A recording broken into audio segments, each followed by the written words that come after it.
It's also like freedom for artists that you can kind of pick some interest and then you can just be inspired and then kind of like touch some topics and mix them up together.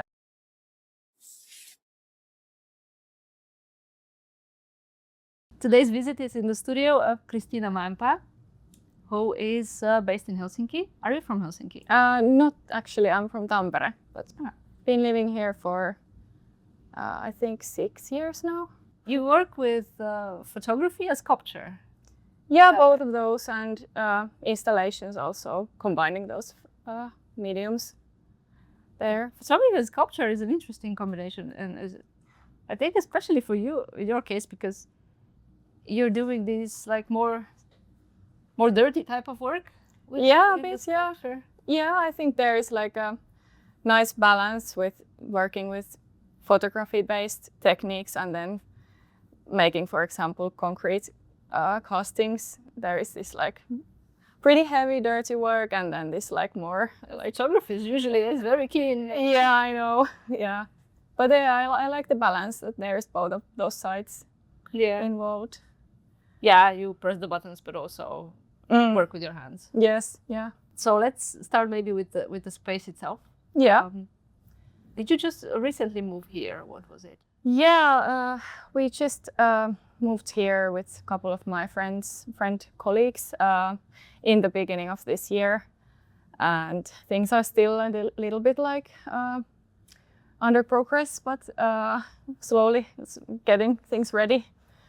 But yeah, I mean, with an artist studio, you can never tell if it's in progress. Well, that's also true. But yeah, we built up this like wall here. You built a wall? Yeah, this used to be like a one big like a store space. So like that's a lot of work you've done. Yeah, quite a bit. We got some materials from Swamp Swap from Pasila, which has been really like... They are amazing. Yeah, I think so too. So glad they exist. Yeah, I'm so glad too. It's amazing idea from them too. Yeah, if anybody doesn't know, this is the place in Helsinki where you can go and take for free really nice materials. I mean, depending on what they have, but they have a lot of stuff. Yeah, they work with museums and probably some if something is demolished or something, then they get the materials there. But yeah, it's really great, truly. Yeah. Recently, I took from there one crate. They had these crates for like big, massive crates. Yeah. I've never had a crate, and crates are very expensive too. Yeah. If you need to order it. So that was like, wow. Yeah, it's super helpful. We got those like boards for the wall from there, so it was really helpful for us. Yeah. But yeah, anyway, like it's coming together slowly. How big is your part of the studio? How big it is? Well, this is pretty small. It's like 14 or 15 square meters. But then we have like a separate project space also downstairs. So there's a little bit more space for working. Yeah, totally. Bigger stuff, or what do you do there? I have been doing this more like this sculpting thing there and some woodwork. But we also have this idea of turning it to a dark room at some point so that it could work as like both like as a dark room, and then it can be turned to this like more like sculpting kind of space, which is of course like demanding combination, but yeah, we are working on it. And you already know how to build walls, so well, we have learned that now. Yeah. Darkroom, do you also work with film photography or digital photography? I only work with analog photography. But my photographic work isn't, it's more like experimental, I could say. Like, for example, like using only this like darkroom paper and see how it reacts on different kind of things. And I've been having these experiments with photographic film and try to expose it to other kinds of types of radiation than only light, like heat and so on. So it's not like a really like conventional kind of way of... So the subject of the photograph is not the most important thing? No, that's yeah, it's more like the material process that is involved there that really interests me. And these things will also go more in depth, like soon. Yeah. But also back to the studio. Do you store all your art here, or do you have other? Not all of it. I have a separate storage for some of my works, and well, some of them are also here, and some of my works has also been the kind of like site-specific works that don't actually exist anymore because it was only like once that it was exhibited. But yeah. What is it you like about the space the most? What's the best? Well, I like to have colleagues and friends here around, even though I enjoy also privacy in my studio. But it's really nice to kind of have them also here and being able to share thoughts and, you know, chat, having a coffee together or something like this. It's more like I feel less lonely that way somehow. I used to have like a studio alone for a long time, and yeah, it felt a bit lonely sometimes. So you were somewhere alone before that in the previous place? Well, I used to have a studio close by here in Herttoniemi before, and then before that in Roihupelto, and then I have had studio in Turku also, where I lived for a while before. So many times I've been also alone in a studio. I've been also sharing a couple of times before, so there has been many kinds of setups. But you do prefer to share? Like this, yeah. I mean, in a way that we all of us have our own little corners, but then there is also this community kind of feeling at the same time. I think this is the most ideal setup now. Yeah, and you don't have a door that is completely separating you from what's happening outside. I was thinking about it, but I think it's pretty good that way, that I don't, at least now I don't need it. Yeah. And we also have a little bit like different schedules. I tend to be here from like around like 10 o'clock in the morning, and then my friends come usually later, so we are not always here at the same time. How did you decide with this field? Did you like altogether decide, hey, let's find some space that we can turn into this? Or were they already here before? No, we were moving here together, and we found this place together also, and it took like a long time to find space, and because all of us has our like different kinds of things that we need from our studio, so there has to be a space that can combine all of our expectations and needs. But also because like rents here in Helsinki are just ridiculous, so it took like a long time to find something that meets these criteria. It's quite a puzzle sometimes to make everything fit, and also we have a storage downstairs, so I really could like put some things there, but I also like to be surrounded by the materials I'm working with at the moment, or like currently, and yeah, I don't mind the puzzle. It's always like moving things around and reorganizing. Yeah, Tetris, yeah. And as you can see now, when I'm working on an exhibition, it's getting tighter because of the pieces. Did you always think you would be an artist, like when you were a kid? What kid were you?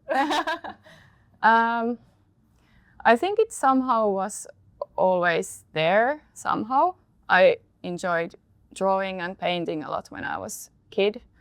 But I think that this like decision to aim for becoming an artist happened during high school years probably, or something. I went to this high school with emphasis in visual arts, and I think that the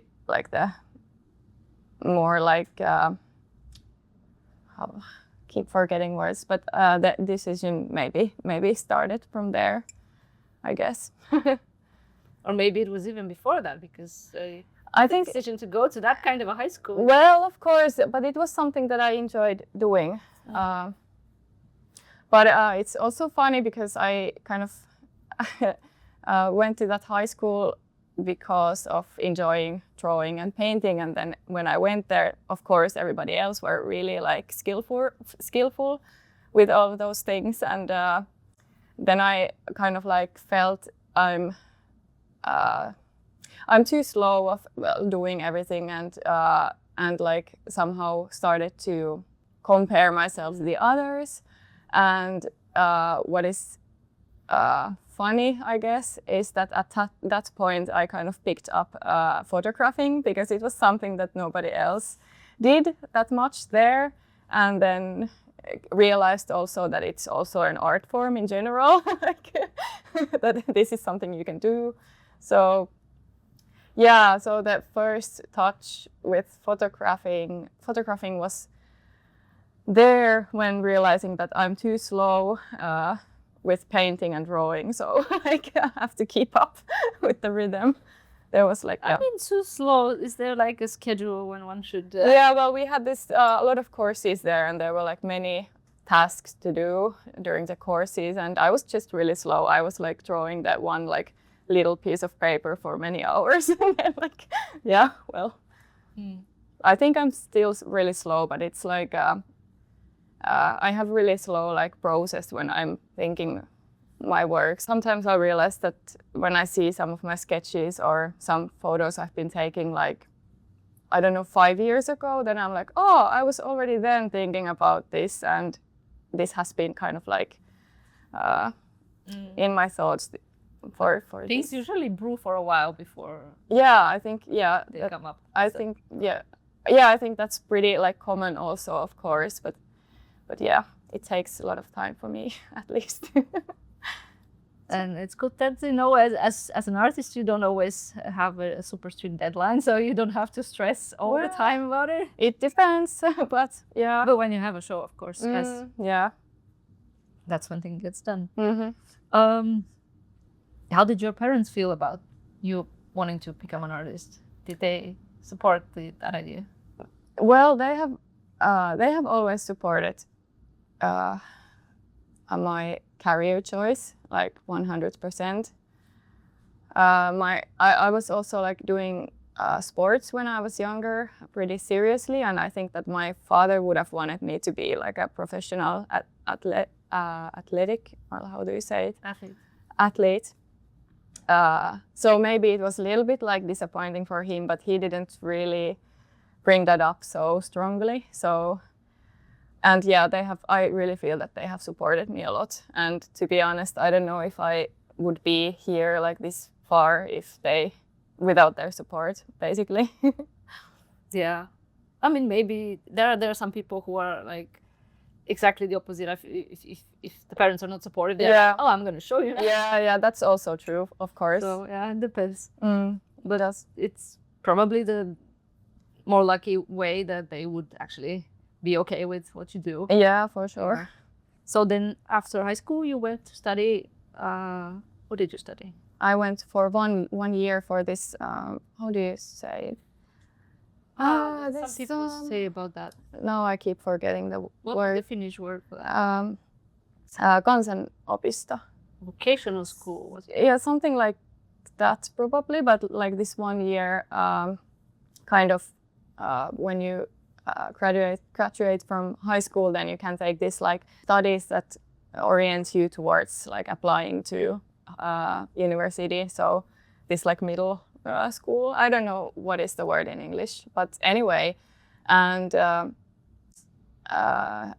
there was like a photography emphasis, so that was kind of like a step for me to get into Turku in Turku Arts Academy to study photography, and that's where I did my bachelor degree then.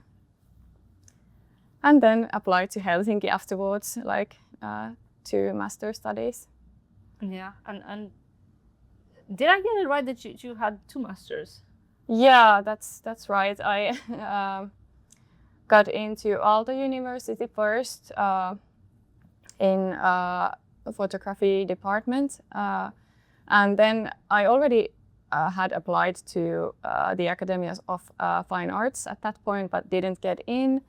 And then when being studying at Aalto for some time, I guess like almost 2 years at that point, then I had this idea of just like trying once more to get into Academy of Fine Arts, and then I got in, and then I didn't kind of want to throw away of those studies that I already had done in Aalto, so I decided to try to like continue with both of the studies. I mean that's great. Especially I don't know how if you were doing them simultaneously, how you would manage with time and everything. It was tricky, and it wasn't all the time like completely same time. I took a year off from Aalto at some point also, because it got too hard for me. But it was especially hard during this in the beginning of 2020 when COVID hit, and then I had like 2 studies at the same time, and I remember that I used to be like I used to have like at worst like 4 different classes at the same time, like with cell phone, with laptop, with like other computer, and then I was like present there like in all of those courses. It was a bit crazy. Wow. I mean, being present in one online is still tough, but like 4. I guess it wasn't like 100% like presence at that point. Like, but it was 25%. probably. Yeah. No, I have 2 masters as well, and I'm always happy to see somebody else who did it this way, because it's you conventionally you're not supposed to have 2 masters. Yeah. Did you have them at the same time also? No. Okay. It was I finished one and then I took some time off, and then I came to Finland to do the other. What did you study in Kufa? I was in time and space department at Kuva. Yeah. Makes sense. Makes sense. And then you graduated, and then you were just free radical. Yeah, luckily no. I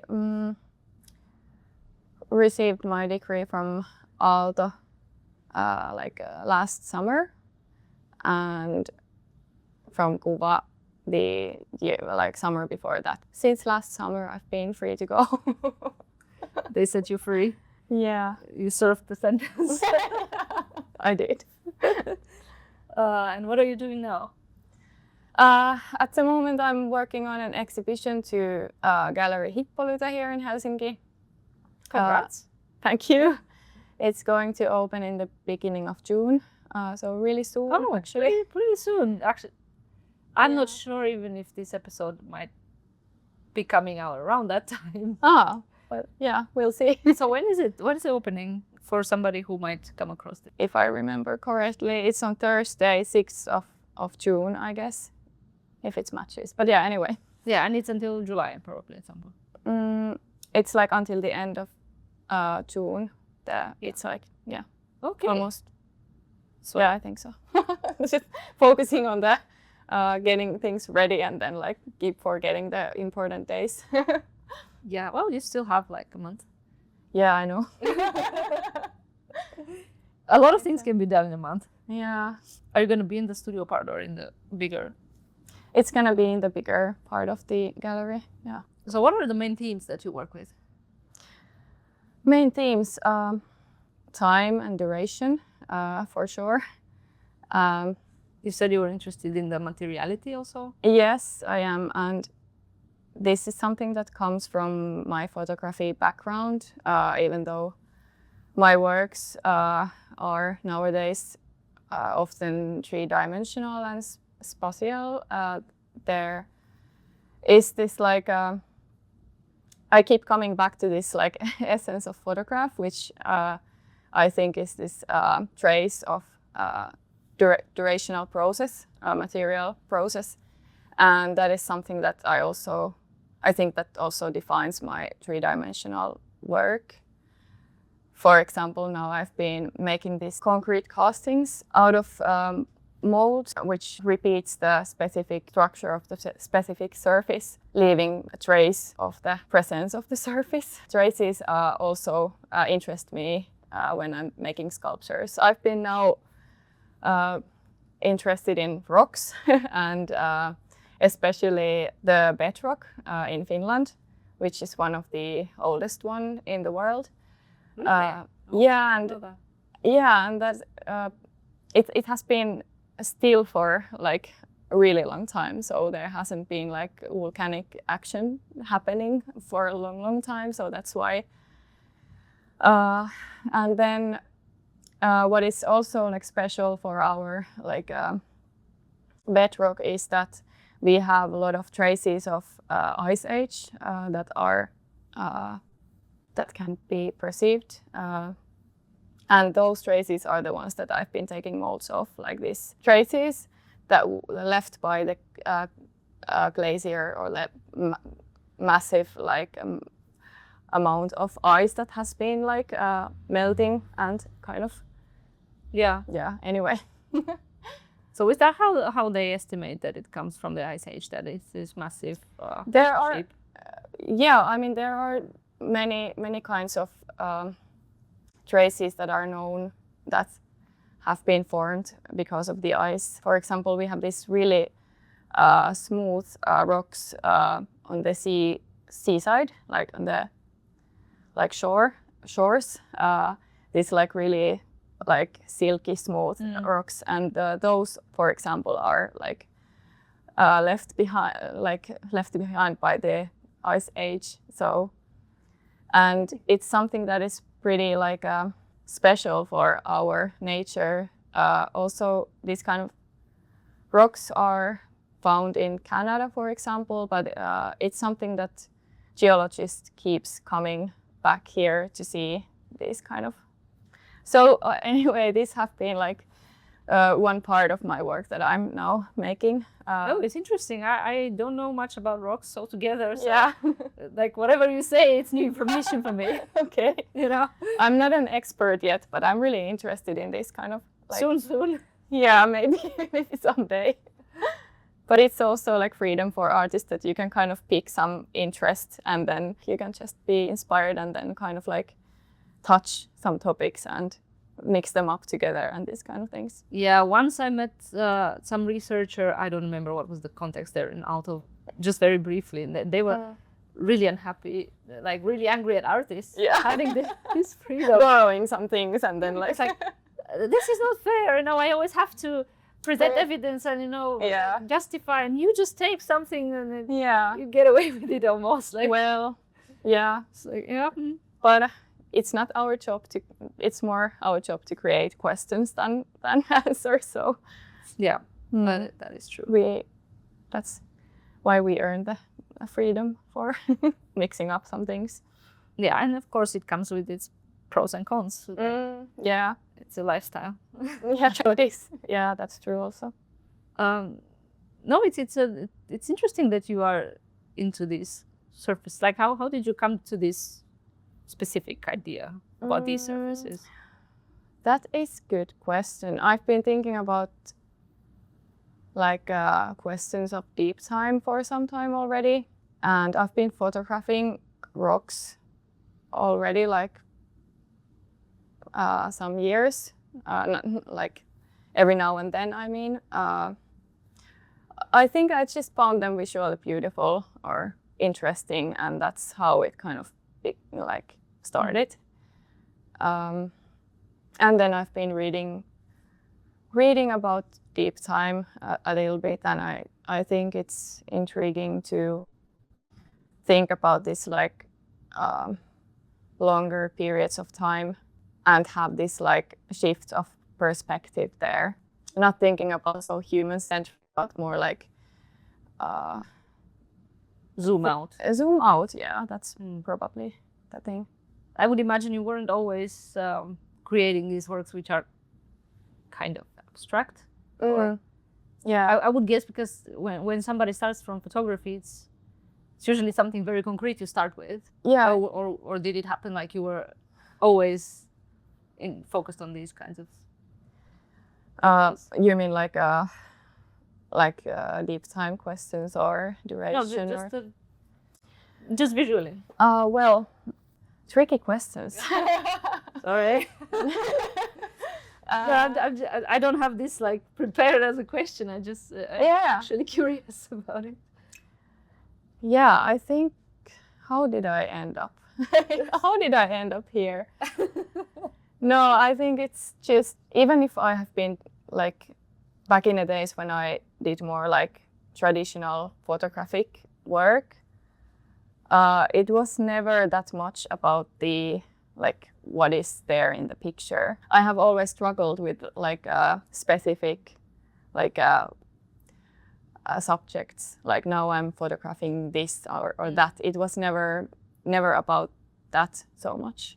What is interesting to me, especially in these traces and in photographic traces especially, is that there's something like really essential for life itself. I know it sounds really like big, but you know, this like, well, passing of time and change that it carries, and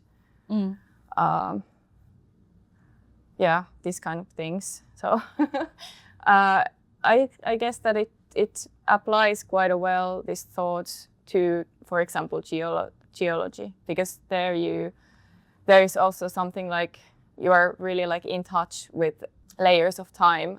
What led me also to this exhibition or these topics that I'm now dealing with is somehow the longing of like being able to feel part of that like flow of time, you know, like it's really present in nature, for example, when people say that nature calms them down, and you get this more like rooted feeling somehow when you're walking in forest or in mountains or whatever. I think I've heard people say that. Yeah, I think that it has something to do with having this feeling of that I'm part of something way bigger than myself, you know, and I'm part of this like long periods of time, and you know, I think that is the thing that grounds somehow, but also like makes humble a bit, you know, like I'm just totally. I'm pretty small part of everything, so yeah, that is something that intrigues me a lot. This became like a really long talk. I'm sorry to be able to. This is the point, you know. You don't have to come with an elevator pitch about your work. Yeah. I mean, I struggle a lot with verbalizing what I'm working about, so I totally understand. And it's like you put it well, and especially when it's something that is still kind of like in the process, being made. Yeah. It can be a little bit like trying to grab something there. Yeah, definitely. But yeah, and things come later also. At least for me. Yeah, for sure. It takes time to be able to verbalize things more in a more clear way. The first time I saw your work was in Forum Box, where you had an exhibition, I don't know, a few years ago, was it? I think 2020, actually, yeah. I was, 5 years ago. Some time ago. But yeah. Yeah, it was very minimal, that work of yours. I was like, oh. Where's the work? No, there was the work. Like, you spend a few moments with the work and then you see the work. Yeah. I'm always curious that how a person, because I think it's easier to make a work that is made of more. It's more difficult to make something that has less. Yeah. But it can be very impactful when you have less. Yeah. In the work. That work started really like clearly from the exhibition space itself, which I think is one of the most beautiful galleries in Helsinki, maybe the most beautiful one. But like I was really inspired by the space itself, and then I noticed when I was visiting there this like cracks on the concrete floor, and then I thought like I often, when I'm in a beautiful space, then I feel weird to make art for the space, because like there is already everything in this beautiful space. But that's when I saw the cracks on the floor, then I thought that, okay, this is something like interesting, and it's something that already kind of exists here, and I want to highlight it somehow with the work. And that's maybe how the work then like got started. So how do you sustain your practice? How do you Sustain financially? Like, how do you manage to financially? be an artist and keep being an artist? Well, Because we all know it's really tough most of the time. it is really tough and it's uncertain. So far, I've been so lucky that I've been able to sustain it. Now I'm working on a grant, for example, which enables my work. Konensaatio is now like funding my artistic work at the moment. Then I've been doing part-time like jobs. Well, last year I sold a couple of my works, which was like a big thing for me, and doesn't happen that often for me also. Yeah. But yeah, somehow I have been able to sustain it. But it's always like... No, I'm asking everybody because it's usually a bit of a fuzzy area of like how people actually manage to, you know, pay the rent and keep working, buy materials and food and some stuff like that. Yeah. If you don't come from like that's the lucky thing. background. Many artists also have like some separate work that they get money from, and then but that is really hard. Really hard way to do it, but it's also like something you have to do at some point. Like it's not possible to always be so lucky to have a grant, and then you have to figure out something else. And because grants are temporary, and you never have a guarantee that of course there is like this constant uncertainty around all the time. Like maybe I should have thought that researcher that I met who was like a bit, you artists get away with not having to prove things and stuff. I was like, yes, but we also have this. Yeah, we have other things that are pretty heavy. What kind of jobs have you had like in the past? Were they connected to photography or not at all? Yeah, I've been doing some gigs as a photographer, photographing parties, and some exhibition documentation I've been doing. Then I've been working for galleries, for example. In Turku, I used to work in Titanic Gallery for some time. This kind of like mostly part-time jobs. Then I've been employed for some time also back in the days. Yeah, that happens. Yeah, it's a constant puzzle also, that thing, like where to get the money for rent. And no, I mean I do visual design as a side hustle. But sometimes it's really difficult to manage with both, you know. Of course, something to work on, but then I want to work on my art and no time. It resource. It is like having two jobs at the same time, like to be honest. Yeah. Do you have in your artistic work, do you have some specific process of how, or like a routine of how you work when it comes to the studio? What do you do? It depends so much on the current project or the phase where the project is. I have a routine of coming to studio every weekday around at 10 o'clock.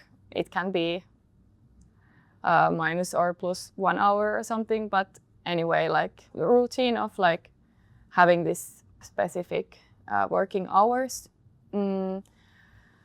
When I'm starting to work towards an exhibition, I start with like gathering ideas, reading, sketching, finding some information, and then pretty soon I I make this scale model of the exhibition space, and then I start to make these like material tests for the pieces. This is like roughly the kind of routine that I have. Lately, I've been doing this schedule for myself for each month, like that I have like in 1 week I include like 1 office day for like some computer work and applications and this kind of things, and then I have a couple of like field days for example photographing or just walking around, or then now I've been making these molds outside, and then I have this couple of days for like like material work at the studio. So I've been trying to create this kind of like very organized. Does it work? It does work. It's not always, the schedule is not always, there's this like wiggle room. Space. Yeah, exactly. But it has helped me a lot, like having this structure. It makes things more like concrete. I think maybe having the exhibition is this like a North Star usually that. Yeah, at least for me it is that way. All around it, so that Yeah, I think it also creates a structure itself, like having these deadlines for exhibitions or projects, and then also like application deadlines also create a kind of like yearly structure. Yeah, that is true. I mean, at this point, I guess I'm kind of used to doing these applications like in the spring, in the autumn. But it was so hard to get into that kind of a yearly routine. Yeah. In the beginning, it was just mind-blowing for me how I have to apply for something that is going to happen at least a year afterwards. Yeah, you have to plan so much in advance. Yeah, it is pretty, like there's a lot to get used to there. Yeah. And it's pretty hard sometimes to be able to verbalize something that is probably going to happen after 1 or 2, even 2 years. Like sometimes it's 2 years. This is just it is. Crazy. It is, yeah, a bit. It is. But I guess, you get used to it somehow. Yeah, I've got somehow used to that. And then it was funny, was it last year, that there was some like important, or at least for me, like important application deadline during summertime. And then I kind of found out it later because I decided to have like a summer holiday. And then I found out about it later. And I was so mad, like, why? Like, it should be on spring or in autumn, like. You already took that's how the world works. Like, yeah, I just wanted to have a summer holiday, so I missed it. But maybe it was anyway like better idea to have a small holiday. Hey, sometimes it is. Yeah, I mean, burnout is a thing that happens. Yeah, for sure. To some person it might sound funny. Oh, an artist with a burnout, but it's not funny at all. No, not at all. Actually, artists are super like hardworking. Yeah. And also like one reason why I created this like structure and this schedule for myself is that I stop working at some point, you know, like if you decide that you have like weekends off, then you get some days to rest, you know, like it's not, I think it's pretty okay to have that, but it's so easy as an artist, you know, just when you're home, you're thinking about the work stuff all the time, and, you know, it kind of like, it's going like on all the time, so. I still go to the studio on weekends. Yeah. But you have 2 jobs, so maybe it's like also. Yeah. But yeah, it's really important to remember to rest at some point. You said that for you it's very important to have also the community here. So maybe some little moments of rest come through that as well. Yeah, for sure. So, yeah. Yeah. Do you involve them somehow in your work? Or are you part of theirs? We talk about our works and share thoughts and issues and support each other a lot in that way.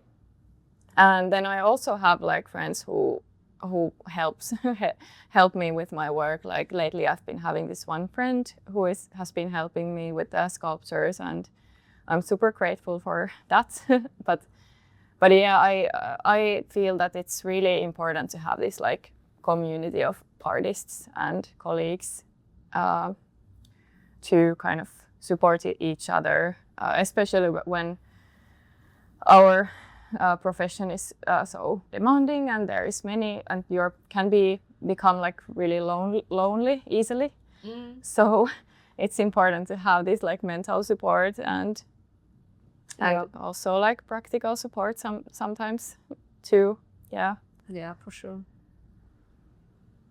And here in Herttoniemi, I've noticed that there's like many artists somehow, not in the same location, like, but it's spread out, but somehow in the whole neighborhood. Yeah, there's quite a lot of studios here. Here in this area, there is this one building that has like several studios for artists, and then close by in Roihupelto there is like a lot of like them. 1 million people in there. But I guess that at least so far the rents has been like a little bit lower there, so maybe that's also why people gather here. Which is interestingly, like, are there any gallery spaces here, or is it just people work here and then they show their work to the galleries that are more centrally located? Right, that is a good question. There used to be like in Roihuvuori, there used to be this space, but I don't know if it's there anymore. But was it O Gallery or something? Or you? It was like a letter, but I don't know. I think that they stopped the like it hasn't been there for a couple of years, I guess. Maybe I'm not right, but no, I think there is not that many like galleries in this area actually. Maybe there should be. Maybe there should be. I mean, maybe I don't know. Maybe location of a gallery is not connected to the artists being nearby. Yeah, I know that artists in Roihupelto have been organizing this like pop-up exhibition events at some point. I hope that there will be more in the future, but I cannot come up with some like specific or like permanent space. Yeah. Well, somebody should do that. Yeah. Where are you? Gallerists? Something that is completely unrelated, and I have no way to smoothly go into that. But I am curious about usually is about the social media presence. Okay. Yeah, I mean, you see, it's just a completely different topic. No, it's of course part of this work also. Like, but I have to be honest that I don't enjoy social media at all, which is, well, it would be easier if I would. I think that if I wouldn't think that it's kind of a necessary part of this job, then I wouldn't even have it at all. I usually like post when I have a show coming up or a project that I want to inform people about. But otherwise I use it really like seldom, like, yeah, unfortunately. Yeah. I used to, I mean, I'm still kind of, I post pretty rarely on my own Instagram. And when I post something, I had decided from the beginning to use it as a process. Just like, this is what I'm doing now, this is unfinished, and it's just like works in process. And then the other day, I was just going through Reddit, sometimes when I have some free time. Yeah. I don't know what to do with it. Yeah. I end up in those rabbit holes there. And people were talking about this posting works in process. It's not credible or something. It's like, it's not good. Why? And I was like, oh, really? I think that's the most like interesting part, like seeing the process and what is how. Yeah, and maybe I started because I wanted to also see other people's process. Yeah, exactly. But it seems that some people think that it looks unprofessional or something, or that it's not existing. Or, I don't know. I was really shocked about that. So now I'm shocked too. I think that is the most interesting part, like seeing how the creative process is like going and how the pieces are created and what's happening behind the curtains, so to say. Yeah. And you know, you have a website. I have a website. Like artists generally have a website where you post the finished work. Yeah, exactly. So why would you repeat that also on Instagram? But yeah, I guess there are many ways to see it. I think you can continue with posting on your like. I mean, of course, I can do whatever I want with my own. Yeah, but I mean, I agree with you that it's really like interesting to see the process and how everything is like gets created. Yeah, and of course, it's great when you have an event to just tell people about that event, because otherwise, how are they gonna know? Yeah, but of course it's also like I feel weird posting some like advertisements like, hey, welcome to my exhibition, and then like not use the whole media at all after that, and then like, hey, I'm back again like after 1 year. But yeah, I don't know. That's how it has been now. But yeah, I actually I even thought about this before, like today, that it would be interesting to come back to this like a email kind of like email list, that there is like that instead of posting on social media, one would make like a newsletter. Thank you. That one would make a newsletter for example, I don't know, once in a month or in a couple of months or something like that. It would be like. Recently, I had a talk with Laura Itkonen, who's a ceramic artist. Yeah. And she was saying that she is at the point of starting that. Like she was thinking about it, and I was like, I have been interested in that as well. Haven't done it, but like, yeah, I guess it sometimes needs to pass so that you can be brave enough to do it. Yeah. I think that newsletters are coming back. Yeah, and I'm following one artist's newsletter, and I'm curious when he sends, like, it just sent to. Yeah, and it feels also more personal somehow. It's like, yeah, now I got this like nice like package that is made for me. I don't know, but maybe I'm thinking about that too. Maybe at some point. Yeah, I'm also considering to make a newsletter for the podcast, so that people wouldn't have to go to Instagram, because right now the podcast has only an Instagram account and the YouTube, but that's not entirely. Although YouTube is a social media. Yeah, true. Also, but yeah, choosing the social media, which one, why this one, is just like a whole other process. Do you go to exhibitions a lot? Yeah, I try to go pretty often.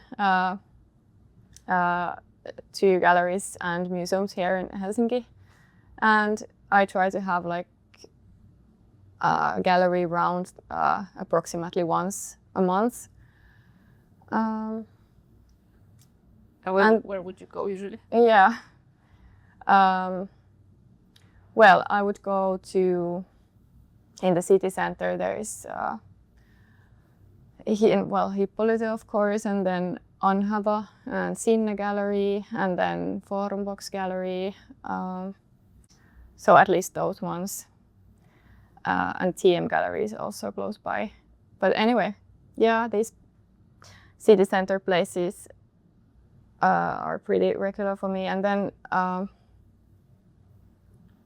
also like in Kalasatama area, there is this like many galleries there also, like Pitted Dates and Kohta and Huuto and Solu, like all together. So it's also nice to visit there. Do you prefer to go to the opening or afterwards to see the exhibition? I go to openings of my friends or people who I know, but otherwise I prefer more to go see the exhibition afterwards. And also like the openings are more for like conversation and meeting people, and then it's nicer to go afterwards to see to focus on the art itself somehow. Yeah. I do both of those, but yeah. And do you have a preference for like a bigger museum space or a smaller gallery, which could have more interesting art for you? I go to smaller galleries often than to museums somehow. Well, museums also change their exhibitions a bit more slowly. Yeah, that's also true, of course. But yeah, I think that it's somehow easier to enter to a smaller gallery. Or maybe it's also when you go to museum, like a big museum, then you need to have like maybe 3 hours or something, or maybe not that much. But anyway, like you have to have like a little bit more time to go through these shows there. But yeah. Yeah, in a gallery, you just pop in briefly. Yeah. Do that. What are some artists that you like their work and follow?